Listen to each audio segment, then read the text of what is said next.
অন্ন ভাণ্ডারের সকল বন্ধুদের অনেক অনেক ভালোবাসা। আমি অন্ন চলে এলাম প্রতিদিনের মতো রান্নাঘরে। আজকের একটা খুব ঝটপট রেসিপি।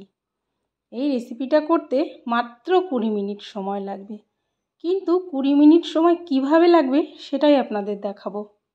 প্রথমেই ভালো করে মটনটাকে ধুয়ে পরিষ্কার করে প্রেসার কুকারে দিয়ে দিলাম লবণ, হলুদ। আর এখানে আমি কিছু গোটা মশলা নিয়েছি জায়ফল, জয়িত্রী, শাহি জিরা, তেজপাতা, দারচিনি, লবঙ্গ,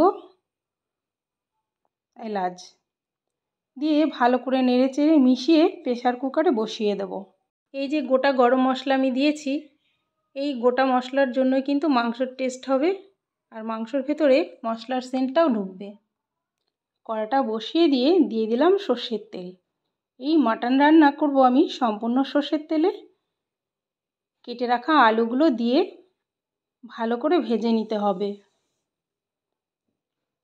আলুগুলো ভালো করে লবণ হলুদ দিয়ে লাল লাল করে ভেজে নেব। আমি এখানে চন্দ্রমুখী আলু নিয়েছি, আপনারা চাইলে এমনি আলু নিতে পারেন। আলু ভেজে প্লেটে তুলে নিলাম।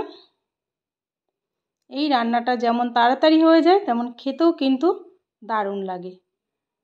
আমি এই তেলের উপরেই আর একটু তেল দিয়ে দিলাম। তেল কিন্তু বেশি দেব না, এইটুকু তেলেই আমার সম্পূর্ণ রান্না হয়ে যাবে। দিয়ে দিলাম পেঁয়াজ কুচোনো। পেঁয়াজ দিয়ে ভালো করে একটু ভেজে নেব। পেঁয়াজ ভালো করে ভেজে এরপরে দিয়ে দেব আদা রসুনের পেস্ট। আদা রসুনের পেস্ট দিয়ে দিলাম একটা গোটা টমেটো। আর এখানে আমি গরম মশলা আর জিরে গুঁড়ো করে রেখেছিলাম ভেজে, সেখান থেকে 1 চামচ দিয়ে দিলাম লবণ, হলুদ দিয়ে সমস্ত মশলা, কুচিয়ে রাখা কাঁচা লঙ্কাও দিয়ে দিলাম। দিয়ে এবার ভালো করে নেড়ে এরপরে দিয়ে দেব যে মটন আমি 2টো সিটি দিয়ে নামিয়ে রেখেছি, এই মটনের জুসটা। সম্পূর্ণ মটনের জুসটা দিয়ে আমি ভালো করে মশলাটা কষিয়ে নেব। ভালো করে মশলাটা নেড়ে চেড়ে কষিয়ে নিতে হবে।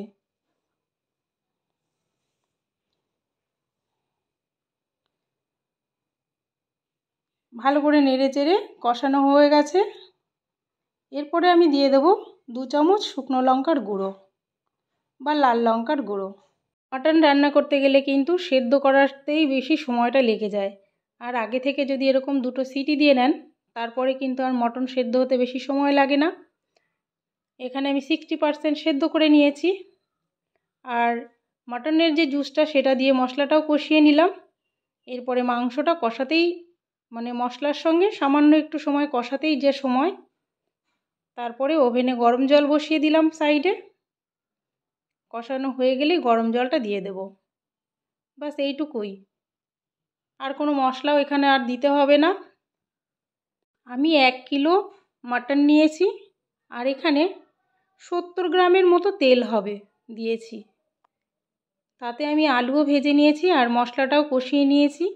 মাটন থেকে যে তেলটা বেরিয়েছে, এটাতেই কিন্তু অনেকটাই তেল লাগছে দেখতে।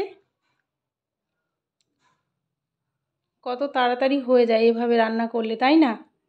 আমার ভিডিওর লিংক ডেসক্রিপশন বক্সে দেওয়া আছে, সঠিক মাপ সমেত, আপনারা দেখে নিতে পারেন। গরম জল দিয়ে দিলাম। এখানে অবশ্য করেই ফুটনো গরম জল দেবেন, তাহলেই তাড়াতাড়ি হয়ে যাবে। এবার নাড়াচাড়া করে দিয়ে দেব ভেজে রাখা আলু।